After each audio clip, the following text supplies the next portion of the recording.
반갑습니다. 몸 건강, 마음 건강의 건강지킴이 임송아입니다. 내 마음 몰라주는 친구와의 대화, 같은 상황인데도 나와는 전혀 다른 의견을 내는 동료. 그럼 우리는 괜히 화가 나서 한마디 합니다. 답답해. 그런데 희한한 것은요, 그럼에도 불구하고 우리는 하루하루를 잘 살아가고 있는데요. 맞아요. 바로 체념과 망각 덕분입니다. 포기할 건 포기하고 굳이 아픈 기억은 머릿속 지우개로 쓱. 그러다 보니 이렇게 사람들과 어우러져 잘 살고 있는 것 같은데요. 오늘 우리 굳이 내가 맞다 고집하지 말고 굳이 결론 내려 하지도 말고 한번 생각 내려놓는 여유 가져보시면 어떨까요? 몸 건강, 마음 건강 오늘 순서 시작합니다. 라디오로 생방송되는 오전 11시 유튜브에서 원음 방송 또는 몸 건강, 마음 건강 라이브를 검색하시면 실시간으로 방송에 참여하실 수 있고요. 오른쪽 하단의 구독 버튼 누르시면 원음 방송의 다양한 컨텐츠들도 만나실 수 있습니다.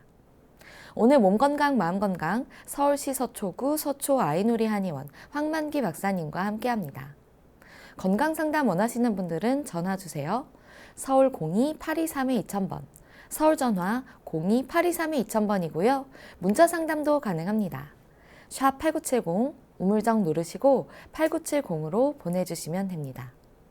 짧은 문자 50원, 긴 문자 사진 문자는 100원의 정보 이용료가 부과됩니다. 신청하실 땐 상담받으실 분의 키, 몸무게, 연세를 적어주시고요. 얼굴 사진이나 아픈 부위의 사진도 함께 보내주시면 더욱 자세하게 상담받으실 수 있습니다.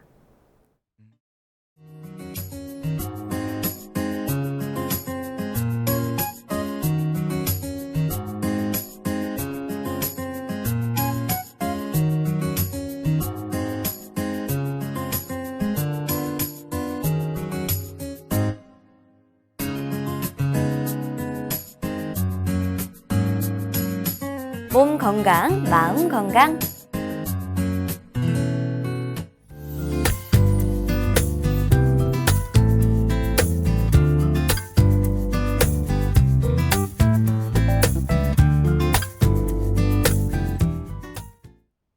오늘은 황만기 박사님과 함께합니다. 박사님 안녕하세요. 안녕하세요.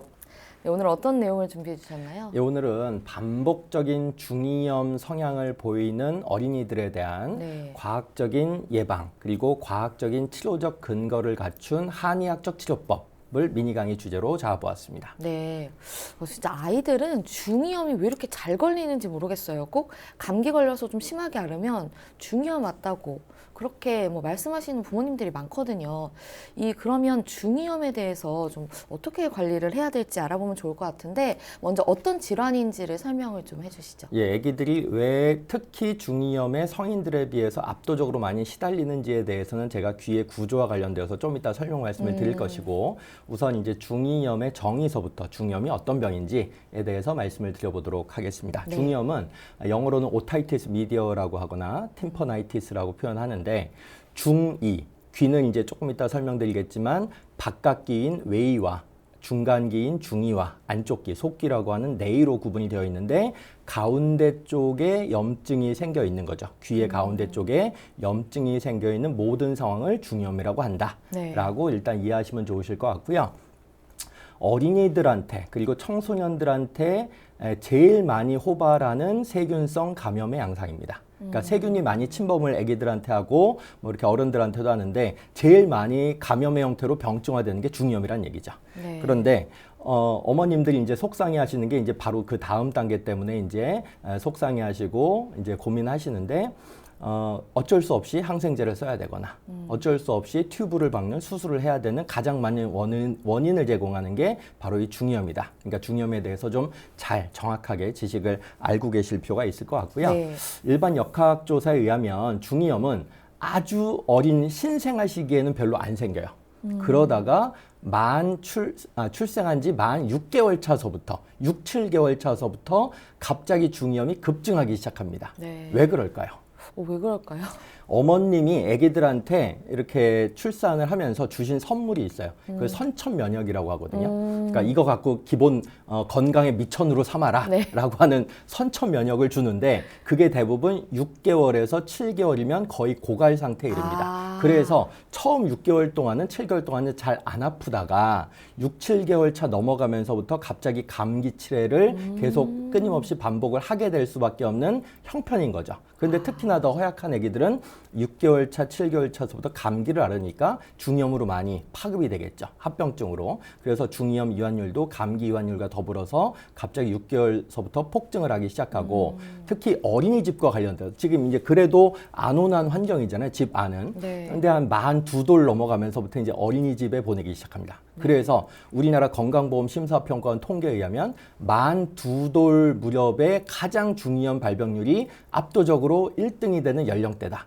이렇게 이제 보고가 되어 있어요. 그리고 2세, 만 2세가 최고고 만 1세가 그 다음이고 만 3세가 그 다음이다. 요건 아마 어린이집 등원과 관련되어서 문화적인 영향이 없지 않아 있다. 이렇게 이제 알려져 있고요.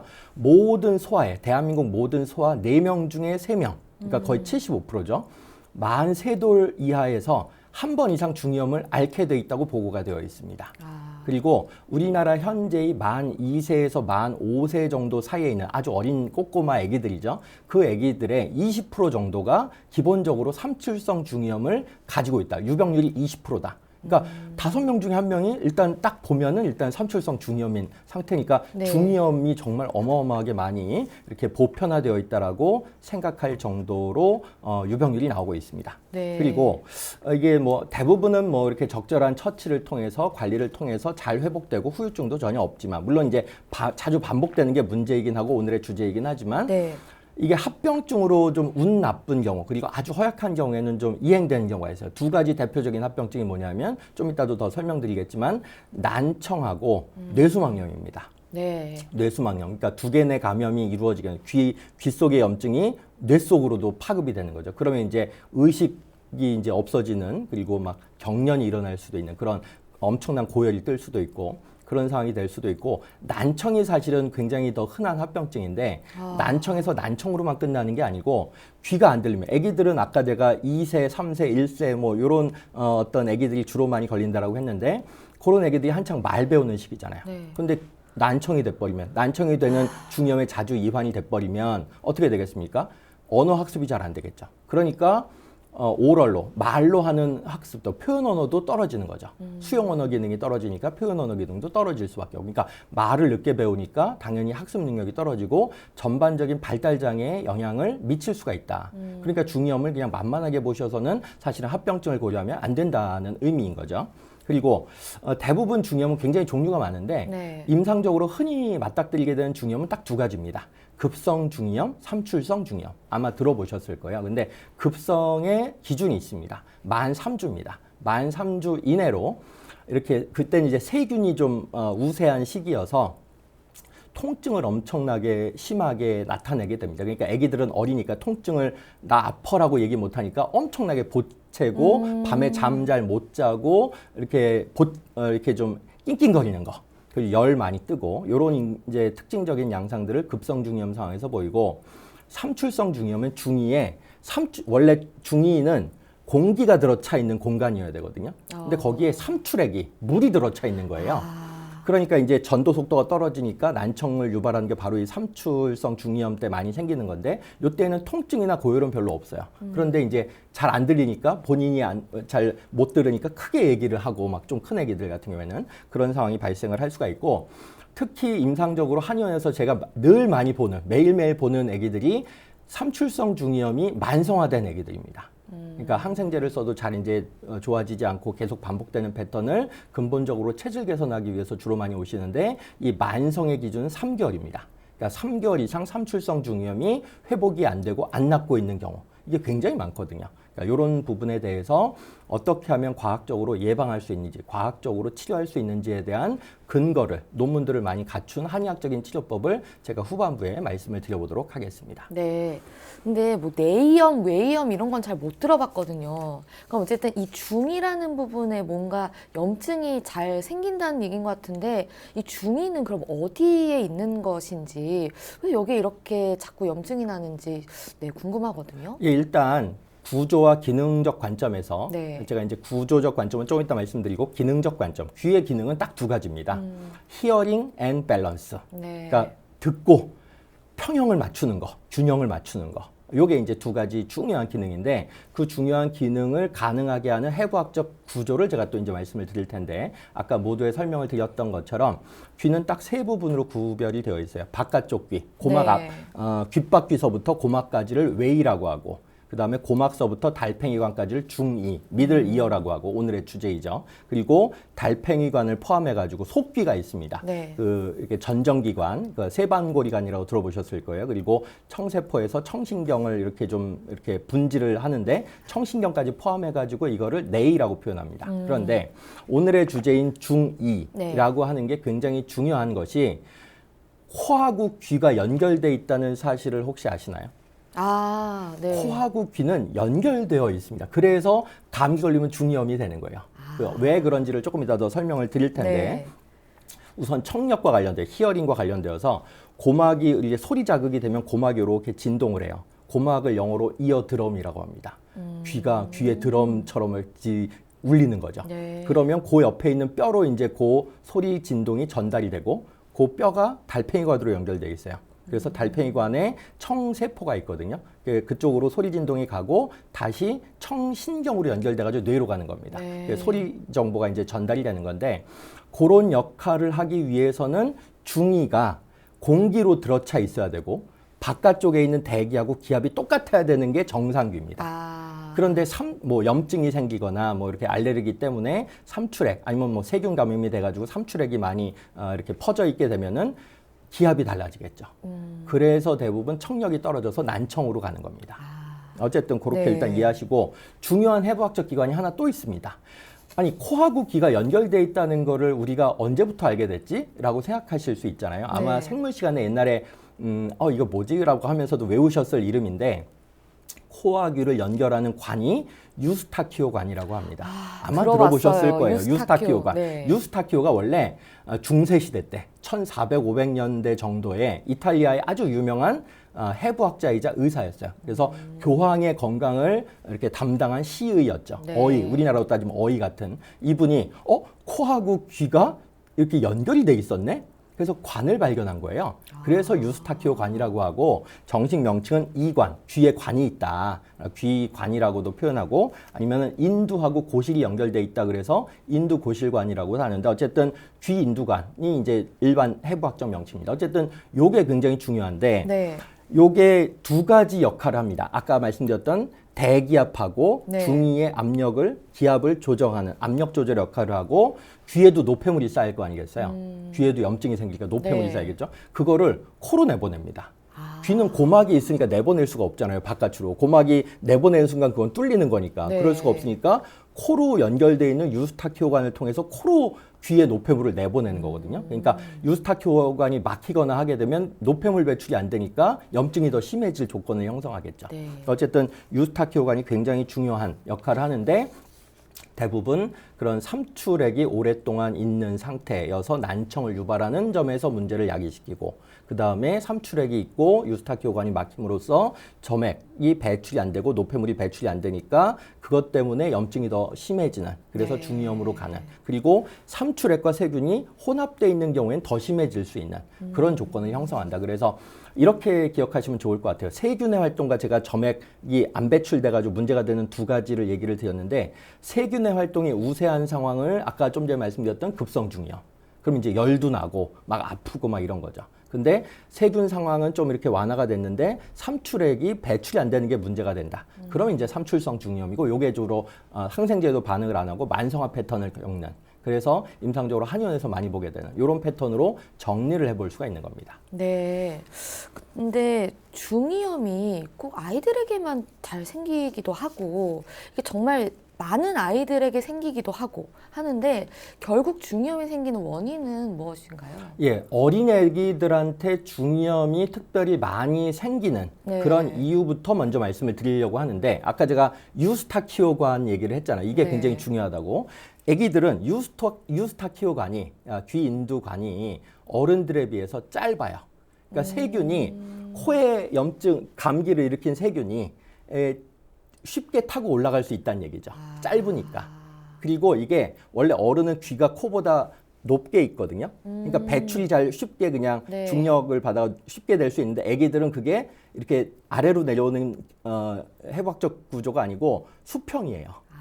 그러니까 귀가 아래로 좀 내려와 있는 해부학적 네. 구조인데 귀가 이제 올라가는 거겠죠. 그래서 어른은 이렇게 내려가는 구조니까 점맥 배출도 쉽지만 세균이 타고 올라가기가 힘든 거예요. 중력을 거역해서. 얼굴이 길지가 않고 짧으니까 아이들은. 그렇죠, 그렇죠. 동글동글하니까. 네. 그래서 그게 짧고 그리고 세균이 이렇게 침범하기 좋도록 이게 평평해요. 그러니까 당연히 애기들은 유스타키오관의 구조상 감기만 걸렸다 그러면 중이염으로 가는 겁니다. 그게 첫 번째 이유. 두 번째는 애기들한테는 림프 조직이 굉장히 크게 발달하는 게 하나가 있어요. 아데노이드라고 들어보셨을 거예요. 네. 아데노이드형 얼굴 뭐 이러면서 많이 알려져 있는데 이렇게 합주깃 같은 그런 네. 얼굴이죠. 아데노이드가 너무 크면은 그런 이제 안면 비대칭 같은 것도 야기할 수 있고 턱이 좀 뾰족하게 드러 나온다. 그래서 아데노이드형 얼굴인데 네. 아데노이드가 그냥 일반적으로 정상적으로 생리적인 경우에도 좀 크게 발달을 해 있어요. 애기들 같은 경우는. 그런데 특별한 애기들 같은 경우는 더 크게 발달이 돼 있겠죠. 그래서 막 째기도 하는데 그게 세균의 증식 장소로서 많이 그러니까 활용이 됩니다. 네. 그리고 그게 아까 제가 코 인두하고 중이를 연결하는 게 유스타키오관이라고 말씀드렸는데 코 인두 근처에 있어요. 그러니까 이게 너무 크다 보니까 코 인두관을 잘 막게 되는 거겠죠. 그러니까 배출이 안 되니까 조금 더 중이염에 잘 이완시킬 조건을, 해부학적 조건을 형성을 하고 세 번째는 만 7세 이하 아기들 같은 경우는 면역력 자체가 떨어져 있어요. 그러니까 워낙 감기를 잘 달고 사니까 중이염 이완율이 더 높아질 수밖에 없는 그런 이제 조건을 형성하죠. 이게 이제 아기들이 중이염에 잘 걸리는 세 가지 이유입니다. 그리고 아까 좀 전에 중이염의 원인을 말씀을 주셨는데 네. 중이염의 원인은 아까 이제 말씀드린 그게 다입니다. 그러니까 유스타키오관이 잘 배출이 안 되게 만드는 조건들. 네. 근데 그 중에서 조금 더 말씀을 드려보자면 유스타키오관은 굉장히 가늘어요. 성인이든 애기들은 더 가늘겠죠. 네. 그리고 그 안쪽이 점막 조직으로 되어 있습니다. 그러니까 감기나 네. 알레르기 체질, 특히 비염 있는 분들은 그 점막이 염증 반응이 잘 일어나는 거잖아요. 감기 걸려도 잘 붓는 거고. 네. 그러니까 가는데 조금만 그 안쪽이 조금만 이렇게 감기 걸리거나 알레르기 체질이 활성화된 시간 상황이면 더 부으니까 좁아 들어가지고 막히겠죠. 그러고 그 막힘과 동시에 중이에 물리학적으로 음압이 형성됩니다. 그러니까 귀 근처에 있는 것들 쪽쪽쪽쪽 이렇게 삼출액이 나와요. 그러니까 네. 삼출성 중이염이 자연적으로도 생기는 거죠. 그게 이제 중이염의 일반적인 원인으로도 작동을 하고 사실은 세균의 문제도 있기는 합니다. 그래서 세균의 문제가 더 먼저냐, 삼출액 분비나 아니면 귀 인두관의 폐쇄가 먼저냐 그거 가지고 학자들이 논쟁을 하는데 별로 제가 봤을 때 임상적으로 논쟁할 게 없어요. 둘 다 중이염의 원인으로 작동을 하고 둘 다 병리 기전으로 작동을 하니까 그리고 네. 둘 다 서로 간의 증폭인자로서 작동을 하니까 그리고 애기들 같은 경우에는 그 폐렴 쌍구균이라고 하는 그 세균이 있어요. 그리고 헤모필로스 인플루엔자라고 하는 바이러스가 있는데 이게 이제 중이염에 일반적으로 많이 일으키는 원인균으로 알려져 있습니다. 물론 그거 말고도 많이 있겠죠. 그리고 기전 자체가 어쨌든 삼출성 중이염이건 급성 중이염이건 아까 말씀드렸던 것이 네. 거의 비슷하고 원인균도 비슷하니까 제가 봤을 때는 한 질병의 다른 스테이지로 이해하는 게 좋을 것 같다. 임상적으로는 이렇게 이제 급성 중이염과 삼출성 중이염은 구분을 할 수가 있을 것 같고요. 저는 이제 위험 인자에 대해서 말씀을 조금 더 드려보고 네. 싶어요. 그러니까 발생시키는 원인을 아까 제가 답변을 드렸는데 그 원인에 의해서 발생된 중이염이 더 쉽게 걸리는 조건들 이걸 이제 위험인자 또는 배경인자라고 할 수가 있는데 일단 나이입니다. 네. 아까 제가 어린애들은 그러한 해부학적 조건이나 상황 때문에 더 잘 걸린다. 그러니까 나이가 어릴수록 중이염이 더 잘 걸리겠죠. 네. 그리고 두 번째는 가족력이 있어요. 중이염 잘 걸리는 가족이 있습니다. 아니면 어머님이 예전에 중이염을 잘 걸렸거나 그러면 애들도 중이염이 더 잘 걸리는 거죠. 그리고 세 번째는 알레르기입니다. 사실은 이게 저는 굉장히 중요하게 점점 늘어나는 상황. 요새는 초등학교 애들 같은 경우에는 거의 35% 가까이가 그 알러지 체질이라고 알려져 있기 때문에 중이염이 더 호발할 조건을 가지고 있겠죠. 그리고 간접 흡연. 그러니까 요새는 아버님들이 다 이제 몰래 조심조심 뭐 이렇게 네. 피시지만 옷에는 다 묻어 있는 거예요. 네. 그러니까 사실은 이렇게 허그하는 것도 좀 제한을 담배 피시는 분들은 하셔야 된다. 중이염 잘 걸리는 애기들은 제가 말씀을 드리는데 그런 간접 흡연 문제가 또 이제 중이염의 아주 위험 인자로서 작동을 하고 또 이제 애기들 분유 먹일 경우에 모유 수유보다는 분유 수유하는 경우에 중이염이 더 잘 걸린다고 알려져 있습니다. 근데 이게 상당 부분이 모유 먹이는 방법의 문제에 있다라고 알려져 있어요. 왜냐하면 네. 우리 애기가 본인 누워서도 이렇게 젖병 물고 잘 쪽쪽쪽쪽 잘 빠네? 네. 라고 막 이렇게 방글방글 하시면서 박수 치시는데 그거 중이염 걸리게 만드는 수유법이에요. 아, 그런가요? 우리 흔히 속담에 누워서 속담인가요? 뭐 흔한 옛 어른들 지혜로운 말씀에 누워서 밥 먹지 마라. 네, 네. 아니면 밥 먹고 바로 눕지 마라. 이런 얘기 하시잖아요. 밥 근데 먹고 누우면 소된다. 소된다. 이런 소되지 않기 위해서도 네. 밥 먹고 눕지 마. 이런 얘기 하는데 분유 먹이는 애기들 같은 경우에는 누워서 먹이시면 안 됩니다. 누워서 먹이면 소되는 게 아니고 중이염 걸립니다. 이렇게 하면은 우유가 그 귀 인두관을 이렇게 이게 그렇겠네요. 수평이 되니까 막아요. 그러니까 그 수유하는 문제 때문에 아기들을 중이염 걸리게 할 수 있으니까 대단히 주의해야 된다. 그러니까 모유를 먹이지 못하면 분유를 어쩔 수 없이 먹이더라도 항상 머리가 배보다는 위쪽에 있는 상태로 수유를 해야 된다. 요게 이제 꼭 당부드리고 싶은 얘기고 네. 단체 생활 증후군이라고 데이케어 신드롬. 그러니까 아기들이 우정을 교환하기 위해서 어린이집에 갈 수밖에 없죠. 그렇죠. 근데 바이러스와 세균을 계속 같이 교환합니다. 그러니까 어린이집에 간 경우에 있어서는 당연히 중이염 위험이 높아질 수밖에 없다라고 생각하시면 되고 연구에 의하면 되게 재밌는 연구들인데 백인이나 흑인보다는 인디언이 조금 더 중이염이 잘 걸린다. 이렇게 알려져 있고 남자애와 여자애들 중에서는 남자애기가 조금 더 중이염이 잘 걸린다. 그리고 당연한 얘기지만 공해가 많은 지역에 있는 애기들이 네. 청정 지역에 있는 애기들보다 조금 더 발생률이 높다. 이렇게 알려져 있습니다. 네. 근데 중이염을 저도 사실은 어릴 때 알았는데 이게 뇌수막염까지 이어졌거든요. 이게 중이염이 발생시킬 수 있는 다른 질병들이 있나요? 예, 합병증 얘기는 조금 이따 말씀드리고 증상 먼저 말씀을 드리겠는데 네. 일단 귀에 통증이 생겨요. 왜 통증이 생기느냐? 귀에 물이 차잖아요. 네. 그러면 중이에 물이 차니까 고막을 이렇게 압력을 주는 거예요. 수압을 주는 거죠. 그러니까 이제 고막이 밀리다가 땡기니까 아팠던 늘어나니까 기억이 있어요. 그래서 아픈 네. 겁니다. 그래서 애기들이 계속 보채는 그런 상황이고 특히나 이게 애기들이 말 못하는 애기들이 눕거나 씹거나 빨 때 더 통증을 느끼기 때문에 애기들이 계속 보채거나 밥을 안 먹거나 잠을 안 잔다. 그러면 우리 애가 갑자기 성격이 나빠졌나를 의심하셔야 되는 게 아니고 중이염을 의심해야 돼요. 그러니까 중이염 때문에, 그러니까 대부분 비염 때문에 입맛이 떨어진다라고는 다 알고 계세요. 그런데 중이염 때문에도 입맛이 떨어질 수가 있는 겁니다. 어떤 의미인지 아시겠죠? 네. 그리고 귀에서 물이 나오는 수가 있는 거죠. 당연히 이제 고막이 이제 이거는 천공이 된 현상이에요. 그러니까 삼출액이 농성으로 변한 물이 아니고 약간 고름이 생긴 거죠. 고름이 생길 때까지 방치가 됐다가 고막을 찍고 나옵니다. 그러면 고막이 일단 터졌기 때문에 압력을 안 받으니까 통증이 오히려 없어져요. 그러니까 다 낫나 보다라고 생각을 오해하게 할 수 있는데 사실은 굉장히 심한 상태로 생각을 하셔야 될 상황인 거죠. 그리고 아까 제가 말씀드렸던 소리 전달이 잘 안 되니까 난청의 위험에 빠질 수가 있다라고 생각하시면 좋으실 것 같고요. 아까 이제 MC께서 합병증 질문을 주셨는데 합병증은 두 개 내 감염에 의해서 뇌수막염 같은 합병증, 경련이나 의식소실 같은 것도 있을 수 있는데 되게 특이한 합병증이 뇌수막염은 오히려 좀 드물고 특이한 합병증이 여기엔 조금 더 많을 수 있는데 안면신경 마비를 일으킵니다. 이거는 두 개 내 감염이 아니고 두 개 외 감염이죠. 네. 우리 얼굴에는 안면신경, 7번 뇌신경이 안면신경인데 여기를 염증을 파급시켜가지고 중이염 걸려서 입이 돌아가는 거죠. 중이염이 입을 돌아가게 입을 하죠. 돌아가게 하는 합병증을 만들 수도 있다라고 네. 생각을 하셔야 되고 당연히 고막이 천공되는 거 그리고 고막이 함몰되는 거 그리고 귀 안에 아까 제가 조그만 뼈를 통해서 달팽이관으로 이렇게 소리 전달이 된다고 그랬잖아요. 뼈 자체가 괴사되는 합병증도 생길 수가 있습니다. 그래서 이런 부분들에 대해서는 열심히 관리를 좀 신중하게 하셔야 된다. 이런 말씀을 드릴 수가 있을 것 같습니다. 근데 중이염 걸리면 뭐 중이염 이외에 여러 가지 뭐 아이들이 문제가 생겼을 때 거의 이제 항생제 처방을 사실 많이 받거든요. 이게 근데 좀 항생제 사용이 좀 불안해하시는 부모님들이 많이 있으실 것 같은데요. 이거는 뭐 제가 한의사라서가 아니고 양의사 선생님들도 이게 의견이 되게 분분합니다. 보건복지부의 지침은 명확한데 그 지침 얘기는 조금 이따 드리고 어떤 의사 선생님들은 일단은 기본은 한 5일은 써야 돼. 네. 일단 아니면 10일은 써야 돼. 아니야 일단 2, 3일 정도만 쓰고 경과를 보고 다시 써야 돼. 여러 가지 의견이 임상적으로 분분하세요. 그리고 특히나 그건 급성 중이염에 대해서 한정된 얘기고 그러니까 세균이 이렇게 좀 발량돼 있는 조건이니까 오히려 저는 그런 조건에서 항생제를 같이 쓰는 게 좋겠다라고 말씀을 드리고 네. 삼출성 중이염 같은 경우는 의사 선생님들 같은 경우 항생제가 삼출액을 빼내는 기능을 못하기 때문에 삼출성 중이염만 있고 아기가 열이 없고 세균의 발량성이 의심되지 않는 조건이면 30일 동안은 일단 관찰만 해야 돼. 이런 얘기를 하시는 경우도 있으세요.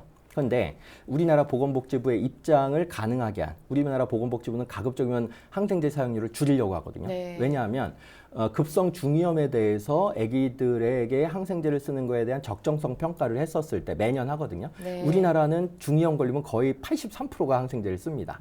그런데 서구 선진국들, 특히 북유럽 나라들은 40% 정도예요. 그러니까 2배 이상 우리가 항생제를 많이 쓰고 있는데 항생제를 쓰는 거를 굉장히 신중하게 해야 되는 보건복지부가 내세우는 근거가 있습니다. 그 네. 근거가 뭐냐면 아까 제가 세균성 감염에는 오케이가 되지만 바이러스성 감염에 의해서도 중이염이 생기잖아요. 근데 바이러스에 대해서는 항생제가 무용지물이거든요. 네. 그러니까 바이러스성 감염을 고려를 안 한 채 무작정 쓰는 건 문제가 된다. 왜냐하면 오히려 항생제 쓰면 내성이 생길 수가 있으니까요. 그리고 항생제 부작용 같은 게 아기들의 면역 체계를 더 악화시킬 수가 있는 조건을 형성한다. 그리고 아까 말씀드렸던 것처럼 삼출액 자체를 뺄 수는 없습니다. 항생제를 쓰더라도. 그리고 통증 자체를 조절하지도 못해요. 그리고 제일 문제가 되는 게 항생제 내성을 갖춘 세균이 다시 출현하게 만드는 그런 것 때문에 굉장히 항생제 치료는 좀 신중하게 해야 되고 제가 이제 한약을 통해서 대안적으로 요렇게 하면 좋겠다라고 하는 과학적 얘기는 다음번에 질문 주시면 드리도록 하겠습니다. 네, 그럼 바로 질문을 드려볼 텐데요. 한의학적으로 치료하는 방법들은 어떤 게 있나요? 한의학에서는 이걸 중이염 성향 어린이, 중이염 경향 어린이를 이제 오타이티스 미디어 프론 칠드런이라고 해요. 프론이 몸하는 경향이 있는 이런 뜻이니까.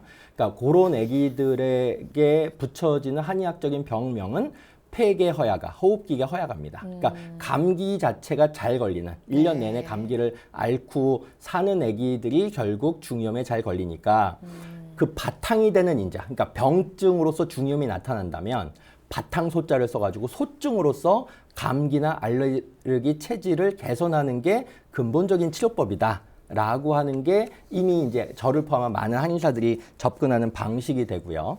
사실은 논문이 굉장히 많이 나와 있는데 그 논문 제목만 간단하게 몇 가지를 말씀드리고 특정한 논문 하나를 좀 소개시켜 드려 보려고 하는데 침치료도 축농증이나 중이염에 굉장히 항생제만큼의 이렇게 퍼포먼스를 낸다라고 하는 논문이 있고 축농증이나 중이염 환자에게 한약을 투여했을 때 항생제 투여군과 비슷한 정도의 퍼포먼스, 임상적인 효과를 낸다는 연구들도 많이 있고 중이염 환자한테 한약을 투여했을 때 항생제 투약군보다 중이삼출액의 면역글로불린 수치가 오히려 올라가는, 좋아진다는 얘기죠. 그런 연구도 있고 네. 이게 네 번째가 사실은 중요한데 한약 투여를 통해서 중이염 발생의 빈도가 통계적으로 유의미하게 낮아지고 항생제의 투여 기간이 그만큼 줄어든다는 SCI급 논문이 굉장히 많이 나와 있습니다. 그래서 네. 그중에서 특히 제가 좀 이따 말씀드릴 거는 십전대보탕이고 지금 먼저 말씀드릴 건 형계연교탕이라고 제가 굉장히 사랑하는 처방인데 형계하고 연교라고 하는 그런 이제 아주 대표적인 중이염 치료 한약들로 구성된 처방이 형계연교탕인데 요게 주로 중이염, 삼출성 중이염이건 급성 중이염이건 이런 것들을 체질 개선하는 대표적인 처방으로 과학적인 근거를 가지고 알려져 있습니다. 네. 그러면 뭐 또 다른 지금 말씀 주셨던 그 다른 한약제는 어떤 효과가 있나요? 예, 다른 한약제 십전대보탕과 관련되어서 조금 더 제가 말씀을 드려보고 싶었는데요. 이거는 네. 2016년도 우리나라가 아니고 일본에서 발표된 SCI급 저널에 발표된 아주 좋은 논문입니다. 네.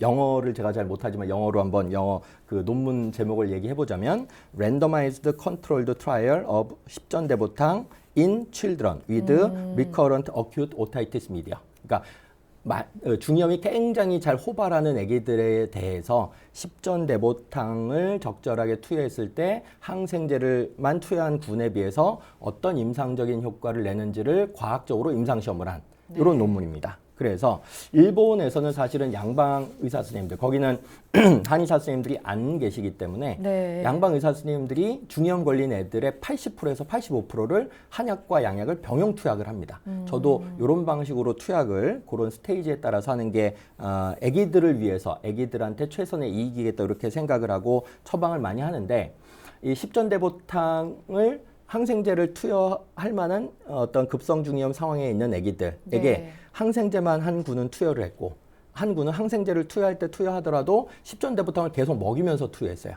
그러니까 실제적으로 십전대보탕은 굉장히 유명한 보약 아니겠습니까? 네. 그러니까 이게 예방 효과를 보기 위해서 이제 실험을 전개를 했는데 네. 급성 중이염이 잘 걸리는 아이들에 대해서 뚜렷하게 임상적인 예방 효과가 있음을 통계적으로 확인한 거죠. 그래서 저는 실제로 이 뭐 어저께도 그렇고 그저께도 그렇고 중이염 환자를 계속 보니까 그리고 그냥 당장의 중이염을 고쳐주세요 이런 환자들보다는 네. 중이염을 너무 많이 알았어요. 그리고 감기를 너무 많이 걸리는 것 같아요. 그러니까 어머님들이 그냥 작정하고 오세요. 우리 애기 어머님들도 아시는 거죠. 이게 코와 귀가 연결돼 있다. 그래서 귀의 병은 코병서부터 잡아야 된다. 그럼 코병을 잘 잡기 위해서는 알러지라고 하는 체질 개선이 먼저 이루어져야 된다. 그러니까 알러지 체질 개선은 한약으로 해야지 더 잘 된다라고 하는 부분에 대해서 어머님들의 기본적인 인식이 있으시기 때문에 그런 바탕을 치료하기 위해서 병증 자체보다도 바탕, 소증을 치료하기 위해서 보통들 오시는데 제가 주로 많이 쓰는 여러 처방들 중에 두 가지를 제가 말씀을 드린 거예요. 네. 현계연교탕하고 십전대보탕. 그것 말고도 탕리소독음이라고 하는 아주 유명한 한약이 있고 배농산급탕이라고 하는 또 아주 유명한 한약이 있습니다. 이런 것들은 다 이제 한의사 선생님들한테 진찰 받으러 가시면 우리 애기는 코의 상황을 조금 더 주안점을 둬서 이런 약을 조금 더 가미해야 되겠네. 우리 애기는 일단 당장 귀가 급하니까 귀의 상황을 조금 더 포커스를 맞춰가지고 한약을 좀 가미해야 되겠네. 그거는 애기의 상태 그리고 우리 애기에 대해서 지나온 패스트 히스토리, 우리 애기가 얼마나 고난의 행군을 했는가 이런 것들을 이제 쭉 다 질문을 받으실 거예요. 그러면 우리 애기가 정말 두세 달에 한 번 이상. 제가 아까 정의를 잠깐 놓쳤는데 중이염 성향 어린이, 그러니까 중이염이 다발한다라고 할 수 있는 기준도 있어요. 그게 뭐냐면 두세 달에 한 번 이상 중이염 걸린 애기들. 네. 그러니까 아주 오랫동안 중이염을 안 앓는다 하더라도 적어도 분기에 한 번씩은 중이염을 앓으면 중이염 성향 어린이의 의학적 정의에 해당이 되는 겁니다. 그래서 그런 애기들은 반드시 아까 좀 전에 말씀드린 그런 과학적인 예방 효과, 과학적인 치료 효과, 항생제와 대비된 치료 효과, 항생제가 사실은 예방 효과는 없기 때문에 그런 이제 한약을 통한 예방 효과를 제가 좀 추천드렸던 그런 십전대보탕이나 현계연교탕이나 탕리소독음이나 배농상급탕을 좀 적절하게 집중적으로 좀 처방을 받으시게 되면 또 이제 이런 통계가 있기 때문에 저는 꼭 처방을 2돌 이전에 받으시란 말씀을 드리는 게 2돌 이전에 한 번이라도 중이염을 앓은 애기들은 네. 중이염 성향 어린이로 갈 가능성이 매우 높아진다는 역학조사도 있어요. 그러니까 저희의 사명이나 저희의 목표는 뭐냐면 돌보약 같은 걸 통해서 2돌 이전에 항생제 쓸 일을 없애자. 2돌 이전에 중이염 걸릴 일을 없애자. 이게 이제 저희의 당면한 예방적 목표가 되는 거죠. 그래서 저는 어머님들께 그리고 가족분들한테 아기들은 사실은 얼마나 이제 건강이 소중한 존재들입니까? 뭐 성인들보다도 더 이제 건강에 대한 가치가 중요한 존재들이라고 이제 많이들 이제 인식을 하고 계신데 네. 특히 이제 중이염은 피해갈 수가 없어요. 또 이제 중이염이 호발되는 계절이 지금입니다. 겨울에서 봄 넘어가는 지금 2월달, 3월달, 4월달이 중이염이 제일 많이 걸립니다.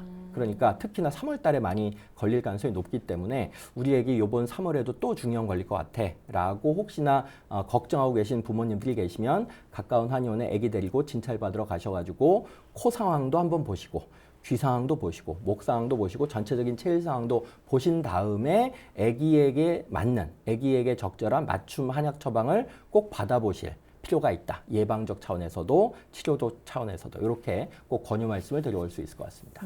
중이염이라는 게 뭐 걸렸을 때 치료도 굉장히 중요하지만 예방이 굉장히 중요하다. 이런 개념에 대해서 오늘 알 수 있었는데요. 오늘은 중이염의 한의학적 치료법과 중이염 예방에 도움이 되는 한약에 대해 알아보는 시간이었습니다. 박사님 오늘도 좋은 말씀 감사합니다. 감사합니다. 미니 강의 오늘은 황만기 박사님께서 중이염의 한방 치료에 대해 자세히 강의해 주셨습니다. 미니 강의 함께 하시면서 궁금한 점 있거나 오늘 강의 주제와 연관 없더라도 평소에 건강 상담 받고 싶었던 분들 전화 주세요. 본인 증상은 물론 가족이나 지인의 증상도 상담 가능합니다. 서울 전화 02-8232-2000번으로 전화 주시면 되는데요. 몸 건강, 마음 건강이 라디오로 생방송되는 평일 오전 11시부터 정오 사이에 전화 열어두고 있습니다. 문자로도 상담 신청 받고 있는데요. 문자 참여는 샵8970, 우물정 8970입니다.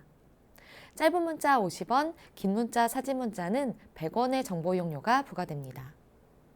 건강한 행복을 만나는 시간, 여러분은 지금 WBS 원음 방송 건강상담 프로그램 몸건강, 마음건강 함께하고 계십니다.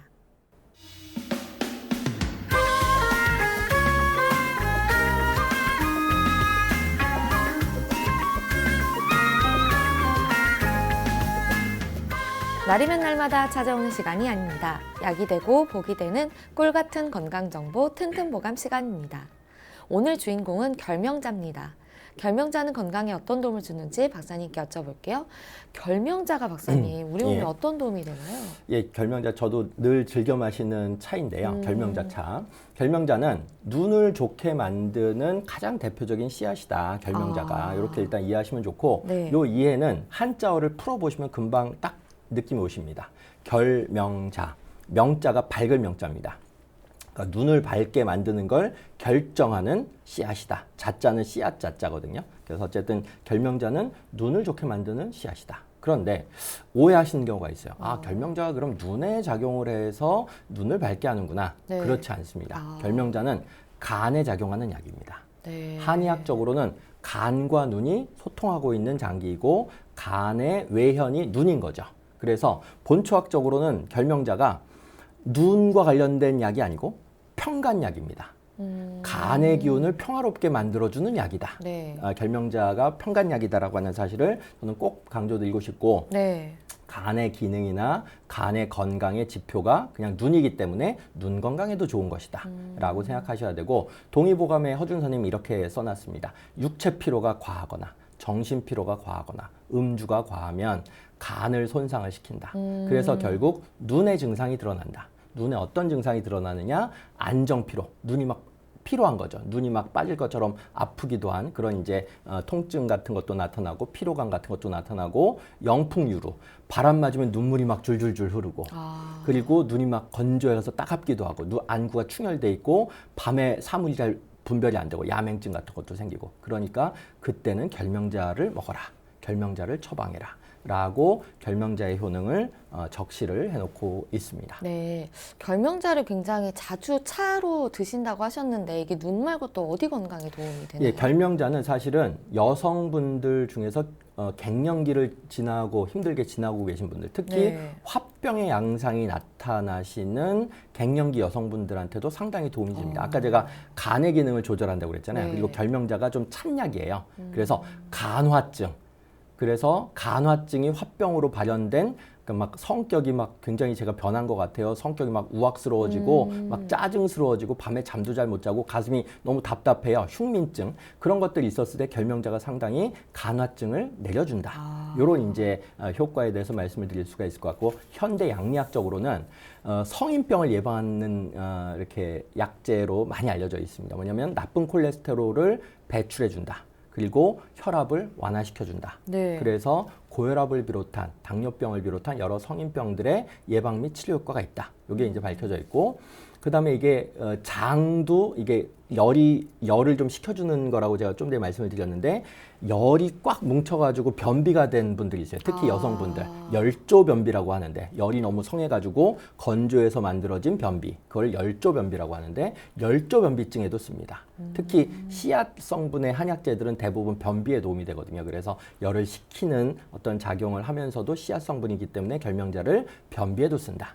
다만 아까 제가 냉성이라고 그랬잖아요. 차다고 그랬잖아요. 그러다 보니까 몸이 차신 소음인 분들 같은 경우에는 이 결명자차를 너무 많이 드시다 보면 약간 설사를 유발할 수가 있으니까 너무 과량 복용, 그러니까 몸이 차신 분들은 과량 복용을 좀 제한하시는 게 어떨까, 이렇게 말씀을 정리할 수가 있을 것 같습니다. 네, 결명자가 굉장히 여기저기 도움이 많이 되는 네, 약재이네요. 맞습니다. 네, 알겠습니다. 박사님 좋은 정보 감사합니다. 감사합니다.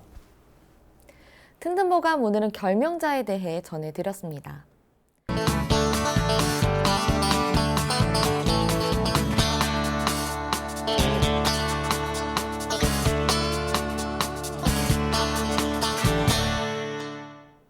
자, 그럼 오늘의 건강상담 시작해 볼 텐데요. 건강상담은 체질이나 상황에 따라 개인차가 있을 수 있다는 점 미리 말씀드립니다. 상담 전화 서울 02-823-2000번입니다. 몸건강, 마음건강은 TV와 라디오를 통해 방송됩니다. 원음방송TV는 스카이라이프 채널 187번, KT올레TV 239번, SKBTV 309번, LGU 플러스 278번, 딜라이브 239번, LG 헬로비전 238번, 현대 HCN 549번, 제주 KCTV 375번, 금강방송 796번입니다. 라디오는 서울 경기 FM 89.7, 부산 경남 104.9, 대구 경북 98.3, 광주 전남 107.9, 전북 충남 지역은 97.9MHz로 청취하실 수 있고요. 원음방송은 스마트폰으로도 만나실 수 있는데요. 플레이스토어나 앱스토어에서 원음방송 검색하시면 무료로 다운받으실 수 있습니다. 오늘은 황만기 박사님께서 친절한 상담 해드립니다. 자, 그럼 첫 번째 전화 받아보겠습니다. 여보세요? 여보세요? 네, 반갑습니다. 네, 안녕하세요. 네, 본인 상담이신가요? 네. 네, 키, 몸무게, 그리고 연세가 어떻게 되십니까? 키는 150 정도고요. 네, 몸무게 58. 네. 나이는 저기 67이에요. 아, 네. 지금 제 옆에 황만기 박사님 계십니다. 편하게 상담 받아보세요. 네. 예, 안녕하세요. 네, 안녕하세요, 박사님. 예, 반갑습니다. 네, 고맙습니다. 예, 감사합니다. 어떤 문제로 연락을 주셨을까요?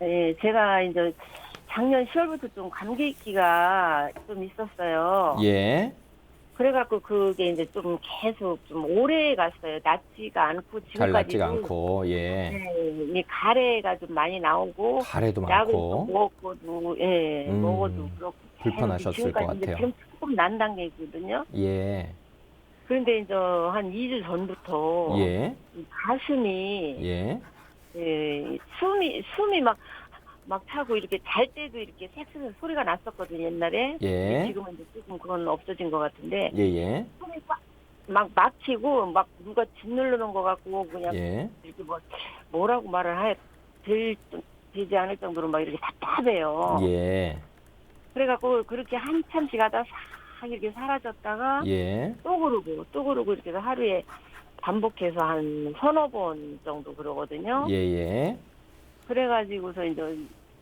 제가 사실 어저께 이제 중대병원에 예약이 있어 갔더니 예. 거기서 역류성 식도염일 수도 있다 이렇게 역류성 얘기를 식도염. 하시더라고요. 예. 네. 거기서 내과에서 아마 청진도 해보셨을 것 같은데 숨차다 이런 아니 안 얘기. 했어요. 청진 안 해보셨어요? 예, 2달 전인가 이제 제가 예. 이게 숨이 가쁘고 막 그러다고 하니까 예. 호흡기내과 가가지고 예. 이렇게 부는 거 있잖아요. 예, 예. 그거 폐활량 검사 하고 같은 것도 하셨을 거고. 예, 그걸 다 했는데 괜찮게 나왔어요. 호흡기 쪽은 그랬다고. 문제가 없게 나왔다. 제가 이제 궁금했던 건 청진을 했는지를 여쭤본 이유는 청진 안 했어요. 예, 그 좀 짓누르는 느낌 그리고 숨차다는 느낌을 가지신 60대 중반의 어떤 여성분 상황이시니까 혹시나 천명은 같은 게 들렸나 포착이 됐나를 여쭤보려고 질문을 드렸던 겁니다. 그러니까 네. 천식 경향이 좀 이렇게 있으면은 이런 증상이 나타날 수도 있거든요. 근데 근데 아마도 그 선생님을 먼저 보냈는데 내가 검사를 했을 때 예, 편식은 안 나왔어요. 아니라고. 예, 다행이십니다. 예. 평소에 이렇게 신물이 좀 넘어오시고 하시는 편이세요? 조금 그런 거는 가끔 있었어요. 그래요. 이 역류성 식도염의 여러 가지 뭐 주증상은 아니지만 수반 증상 중에 하나가 이렇게 좀 네. 이렇게 가슴도 답답하고 막 좀 숨찬 느낌도 받고 이런 게 있긴 하거든요. 근데 사실은 주증상은 소화기 계통 증상이긴 해요. 그러니까 뭐 신물이 넘어온다든가 좀 이렇게 구역감이 좀 나타난다든가 이런 것들 이제 매슥매슥한다든가 근데 이제 그거는 옛날부터 그래갖고 별로 신경을 안 썼는데 그렇죠. 그거는 늘 있던. 요즘에는 지금 숨이 너무 가빠요. 아마도 그러면은 뭐 다른 검사도 또 해보시고 또 다른 진찰도 좀 받아보시고 해가지고 다른 과에서 좀 상담을 받아보실 필요는 있을 것 같은데 제가 여쭤보고 싶은 것이 이게 한 2주 정도서부터 갑자기 그러셨단 말씀이시죠? 네, 갑자기 이게 심해졌어요. 2주 전으로 이게 급성 스트레스 교감신경 항진 반응일 수도 있거든요. 그리고 여기 선생님이 약 주신 거 보니까 예. 무슨 신경과 약하고 약을 여러 가지를 주셨어요. 예, 아마도 뭐 그런 얘기를 뭐 바쁘셔서 못 해주셨을 수는 있지만 보통 일단은 뭐 특별하게 구조적으로 문제가 안 된 조건 속에서 갑작스럽게 이렇게 뭐 1000명은 아닌데도 숨찬 증상이 이렇게 드러난다면 뭐 예, 예. 여러 가지의 스트레스 뭐 예를 들어 뭐 요새 코로나 바이러스 때문에 겁 많이 내시는 어르신들도 많이 그렇죠. 있으시거든요. 내가 폐렴 걸리면 안 되는데 뭐 이런 스트레스를 포함해서 뭐 이렇게 여러 가지 이제 대소사, 집안 대소사 걱정, 나라 걱정하시면서 이제 뭐 스트레스 받으시는 분들도 많이 있으시잖아요. 그런 네. 과정에서 나도 모르게 이게 교감신경은 나도 모르게 이제 반응을 하는 거거든요. 자율신경이기 때문에 내가 의식적으로 반응하는 게 아니기 때문에 그런 것들이 나한테 알게 모르게 무의식적으로 스트레스 요소로서 작동을 한다면 교감신경이 흥분하는 거예요. 그럼 교감신경이 흥분하면 일단 제일 먼저 두 군데의 증상이 나타납니다. 첫 번째가 심장, 두 번째가 호흡기거든요. 근데 첫 번째는 예. 심장이 두근두근 거리게 만들어요. 그러니까 마치 갑자기 내가 산길 걷는데 호랑이가 앞에 있다고 상상하시면 딱 교감신경 항진 반응이라고 이해가 오히려 잘 되실 거예요. 갑자기 엄청 놀라실 거 아니에요. 그러니까 막 심장이 두근두근 하시겠죠. 그리고 막 내가 살아야 되니까 이러면서 숨을 막 이렇게 숨찬 증상도 드러나실 수 있겠죠. 네. 그게 교감신경 항진 반응이거든요. 그래서 그래서 여기 보니까는 아티 판정이라고 그래갖고 이게 불안, 간장, 아니 긴장, 뭐 우울증에 쓰는 약도 맞아요. 그리고 이제 긴장을 좀 완화시켜주는 예. 그 선생님은 하실 말씀이 그 뭐 이거를 해서 일주일 동안 먹어보고 안 그러면 MRI를 찍다 이렇게 얘기를 하시더라고요. 예, 예. 근데 여기에 또 한 가지 뭐 이제 네토프라정이라는 약을 주셨는데 그 4개월치 주셨어요. 그래서 아이고, 제가 예. 물어봤죠.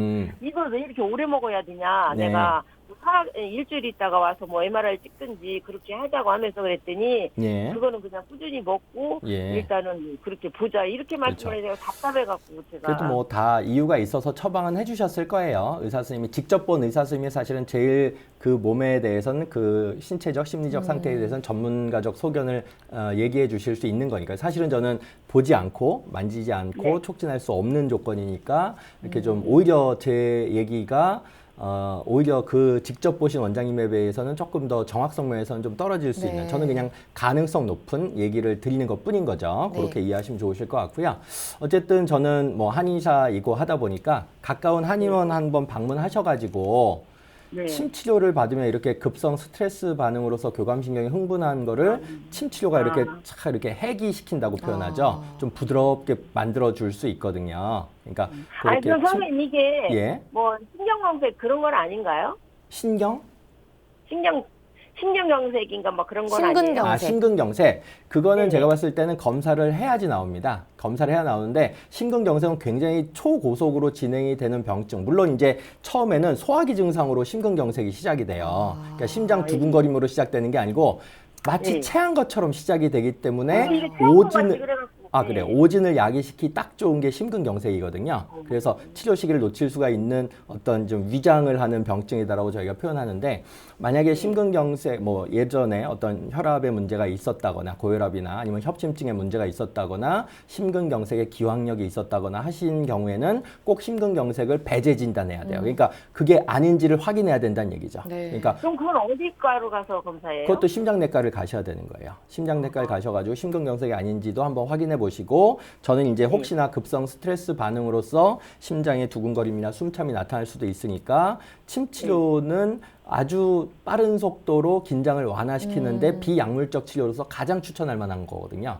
그러니까 침도 좀 같이 맞으시는 게 어떨까. 그리고 역류성 식도염도 침 치료를 통해서 상당히 도움이 되니까 그렇게 한번 치료적 전개를 한의학적으로도 전개해 보시면 어떨까. 이렇게 말씀을 드릴 수가 있을 것 같습니다. 네, 가까운 한의원 내원하셔서 좀 정확한 검진을 통해서 어떤 부분이 문제인지 네, 찾아보시고 네, 말씀 주신 것처럼 침 치료나 다른 치료들을 통해서 네, 좀 완화되시기를 네, 바라겠습니다. 오늘 전화 주셔서 감사합니다.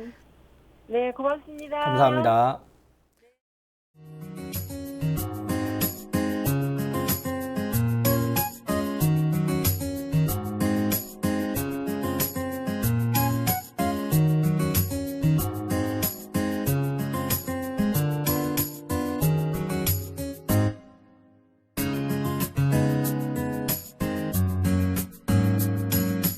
몸 건강, 마음 건강.